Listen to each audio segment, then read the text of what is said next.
The Mariners celebrated their 50th anniversary season over the weekend, and part of the celebration was honoring the Mariners' top 50 players of all time.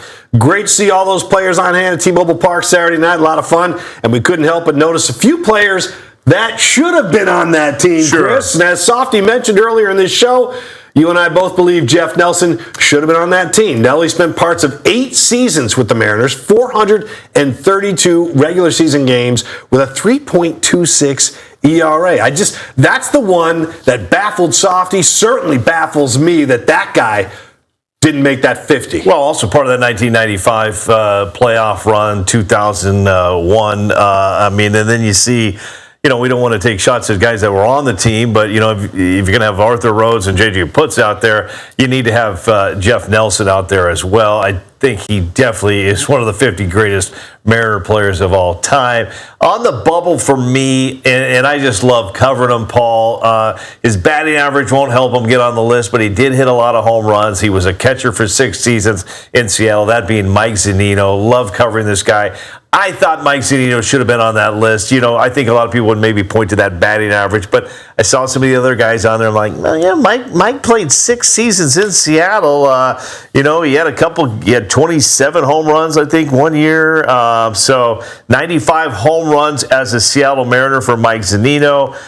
That was my only I thought maybe he got stumped just a little bit. Yeah, you know what? Defensive catcher, hands down, tremendous. But offensively, outside of one good season, man. I don't know. That's a tough sell, but they did, they had high praise for him and high expectations. It just didn't quite work out for Zunino. One of the guys on my list is Omar Vizquel, 5 seasons with the Mariners. I remember when I first got here in 1993, late that year in December, fans lost their minds when the Mariners traded Omar to Cleveland after that 93 season for Felix Fermin and Reggie Jefferson and cash considerations. There's things that happened off the field over the years and decades since he's left Seattle, but I tell you what, man, as far as top shortstops in Mariners history, I just don't know how you leave Omar off the list. Little O was one of the greats of all time. And in the end, I think it was an incredible, and I have to give a lot of credit to Greg Green, Kevin Martinez for the job they did over there, and everybody else on their staff. It was absolutely amazing from that Friday home run derby. Saturday, Paul, I will say this, you and I have watched a lot of Mariners games. That was the greatest pre-game ceremony in the history of this franchise, to see so many, just that picture right there. Yeah. That picture right there, absolutely amazing. Ichiro, Ken Griffey Jr., and then, for me, I grew up watching this team. I remember my parents taking us to the Kingdome, with my brothers and my sister. Bruce Bhakti. I have Bruce Bhakti trading cards at home that I need to dig out of my dad's closet somewhere. To see Bruce Bhakti back on the field for me. Dan Meyer, where were you, Dan? I wanted Dan in the 50 greatest players of all time. So many great memories. It was great to see it. Once again, though, I go to the start of this show, Paul. So much fun, and then the games happen. I'm like, come on, guys. Can't we put this thing together? Can't we find a way? Those are the 3 words. Find a way. 42 games to try to figure out to find a way right now with this team, Paul. Everybody can say find a way. What is the way, though? That's the problem right now. Right now, that road goes through New York, Milwaukee, Houston. The gauntlet that awaits this Mariners team through the rest of the month of August. But, and I do want to throw out quickly the pitching probables were announced for the Yankees series, by the way. And since we're live here at, 3 o'clock on King 5 TV, here they are for you. Tuesday, Brian Woo's going to go against Ryan Weathers. Wednesday, Bryce Miller will go against Will Warren, and then Thursday it's going to be Logan Gilbert taking on Max Fried. So it will be Woo, Miller, Gilbert. On paper, sounds great. Does it? Does Woo on paper on the road sound good to you? Come on, man.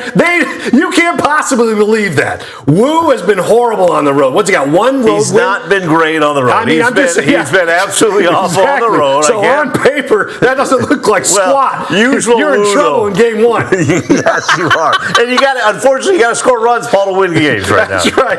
But you look at the rest of the schedule and the fact that we just mentioned the 3 cities they're going to.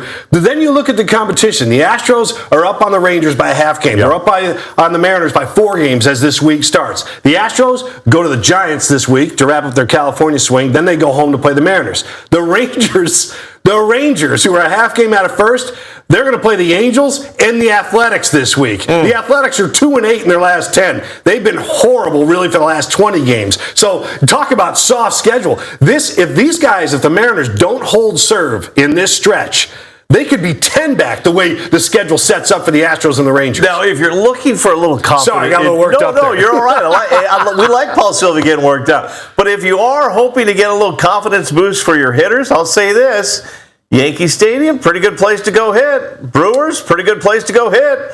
Minute Maid Park in beautiful Houston, pretty good place to go hit. So if they can't find a way to hit at these three parks, Paul, we're in trouble. Yeah, that's a good point, man. Houston and the Bronx, for sure. Milwaukee, their pitching staff will make it very difficult to get hits there. Don't you have Milwaukee, the home run, the little guy goes down the slide? Bernie Brewer. Bernie Brewer. Yeah, man. I mean, who could forget? You get a brat, you see Bernie Brewer. That's right. You get a Friday fish fry in Milwaukee. I mean, that's good stuff. See, that's the thing. Like Mariners fans, it's a great little road trip for you. Even go to the Bronx and maybe jump down to Houston and go to Milwaukee. But Mariners fans don't get a chance to go to Milwaukee. It's not like it's a big sightseeing tour, but Milwaukee's a nice town right there on the shores of Lake Michigan. I've got I've got little people everywhere across the great state of Washington. I've got people right now at SEA, the airport. They're replying back to me, Paul, if there's any sight of Michael Arroyo jumping on a plane and heading to New York. I'm just saying, I threw it out there on the show. Let's get him there. Let's get him on the team. I know you're excited about the young lad, but I'm telling you right now,